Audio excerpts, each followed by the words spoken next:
আচ্ছা বলুন তো, লোভ কোথায় থাকে? লোভ কোথায় থাকে? অন্তরের ভেতরে। সুতরাং পৃথিবীর যত সমস্যা রয়েছে আপনি কখনো এগুলোকে পুরোপুরি দূর করতে পারবেন না, কারণ আপনি কখনো লোভকে হত্যা করতে পারবেন না, যেহেতু এটা অন্তরের একটা অংশ। কিন্তু জানেন, আমরা একে প্রশমিত করতে পারি। এই জন্য আল্লাহ বলছেন, মনে আছে শুরুতে কি বলেছিলাম? আমাদেরকে বাইরে থেকে আমাদের অন্তরকে সুরক্ষা দিতে হবে। আর সেই সুরক্ষাটা কি? এটা হলো আল্লাহর বাণী। আল্লাহর কথাগুলো যখন আপনার অন্তরে প্রবেশ করে, আপনার অন্তরটা তখন অধিক শক্তিশালী হয়। আপনি তখন আপনার আকাঙ্ক্ষাগুলো সংযত রাখতে পারেন, আসক্তিগুলোকে নিয়ন্ত্রণ করতে পারেন। এটা কতটা দুঃখজনক যে এখন কত তরুণ পর্নোগ্রাফিতে আসক্ত। এটা একটা বাস্তবতা। আমি কত তরুণের সাথে কথা বলেছি, তারা আমাকে বলেছে এটা তো সাধারণ ব্যাপার, আপনি আমাকে কি করতে বলছেন? তাদের অন্তরগুলো এতটাই মৃত হয়ে গিয়েছে, তারা বলছে এটা সাধারণ বিষয়। এটা একটা স্পষ্ট চিহ্ন যে অন্তরটা মরে গেছে। কিভাবে আল্লাহর কথা সে অন্তরে প্রবেশ করবে? আমরা একটু চিন্তা করি। এই যে চোখ দুটো আল্লাহ আমাদেরকে দান করেছেন, আপনি যখন ওইসব বাজে ছবি দেখেন, এই চোখগুলোর অপব্যবহার করবেন। কিভাবে একই চোখ দুটো আল্লাহর জন্য অশ্রু ছড়াবে? একই চোখ দুটো দিয়ে কি এটা করা সম্ভব? এই যে জিহ্বা আল্লাহ আপনাকে দিয়েছেন, এর মাধ্যমে আপনি আল্লাহর কথাগুলো তেলাওয়াত করতে পারেন, অথচ আপনি আপনার সারাদিন অতিবাহিত করেন গালিগালাজ আর মন্দ কথা বলে। এই হাত দুটো আপনি আল্লাহর সামনে তুলেন এবং রাখেন, যাতে আপনি আল্লাহর সামনে দাঁড়াতে পারেন। এই একই হাতগুলো আপনি ব্যবহার করেন অভদ্র অঙ্গভঙ্গি করতে বা অন্যায় কাজ করতে। এই একই হাত। আমরা কিভাবে আমাদের নিজেদের ব্যাপারে সচেতন হব? আল্লাহ বলছেন, ওয়ালা তাকুনু কাল্লাযীনা নাসুল্লাহা ফাআনসাহুম আনফুসাহুম।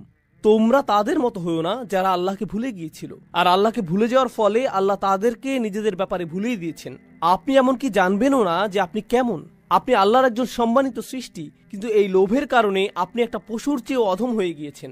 দয়া করে নিজেকে বাঁচান, নিজেকে বাঁচান। আমি আপনাকে বাঁচাতে পারবো না। আপনাকে বাঁচানোর চেষ্টা আপনার নিজেকেই করতে হবে। অল্লাহি, যত ছবি, এগুলো প্রচারের জন্য যত বিজ্ঞাপন এবং এর সংশ্লিষ্ট যত কিছু আছে, যারা আমাদেরকে পশুর স্তরে নামিয়ে নিতে সদা তৎপর, তারা খুবই শক্তিশালী। প্রচুর টাকা ব্যয় করা হয় বাচ্চাদের মধ্যে যৌনতা ছড়িয়ে দেওয়ার জন্য।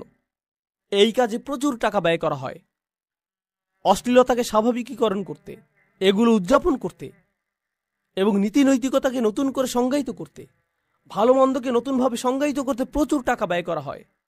এবং মানুষ এগুলোর স্রোতে এমনভাবে ভেসে যায়, তারা বলে কোরআনে এমনটা বলা হয়েছে, কিন্তু আমার কাছে এটা ভালো মনে হচ্ছে না।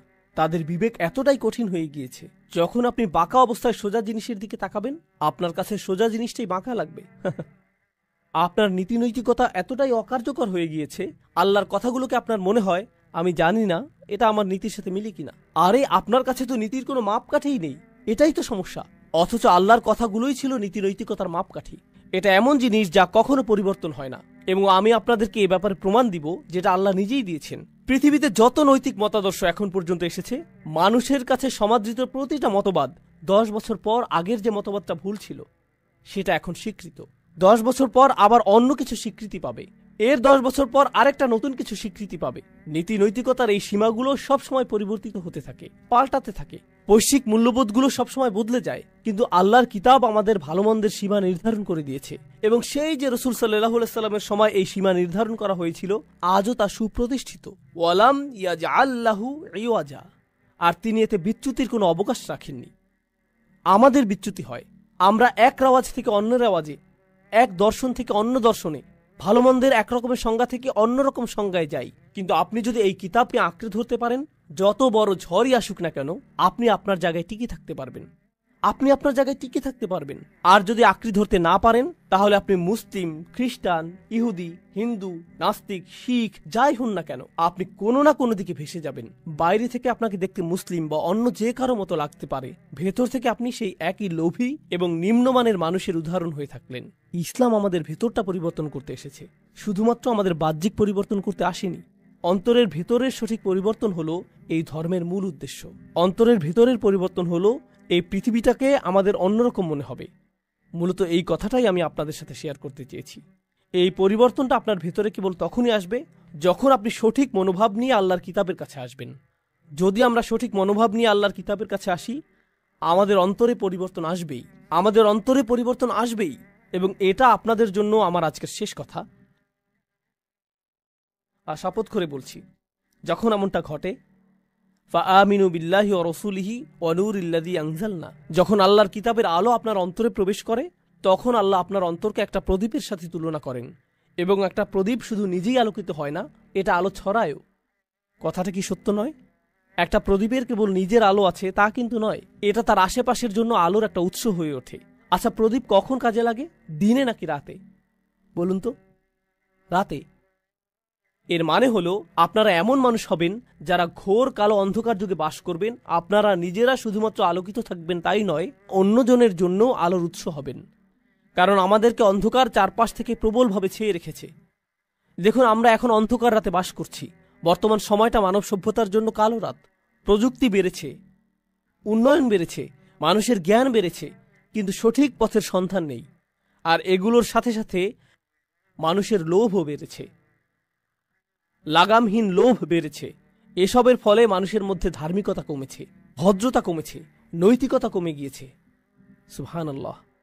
আমি দোয়া করি আল্লাহ আজ্জা ওয়া জাল্লা আপনাদেরকে এবং আপনাদের সন্তানদেরকে এমন একটি প্রজন্ম তৈরি করার জন্য বাছাই করুন, যে প্রজন্ম কোরআনের আলোর প্রতিনিধিত্ব করবে, যারা শুধু আপনার নিজেদের পরিবারের জন্য নয়, বরং আপনাদের আশেপাশের সবার জন্য, সমাজের সকল মানুষের জন্য উজ্জ্বল এক আলোর উৎসে পরিণত হবে। এবং আল্লাহি, আমরা যদি আল্লাহর কিতাবের সদ্ব্যবহার করতে না পারি, এই ধরনের কোনো কিছু কখনো বাস্তবায়িত হবে না।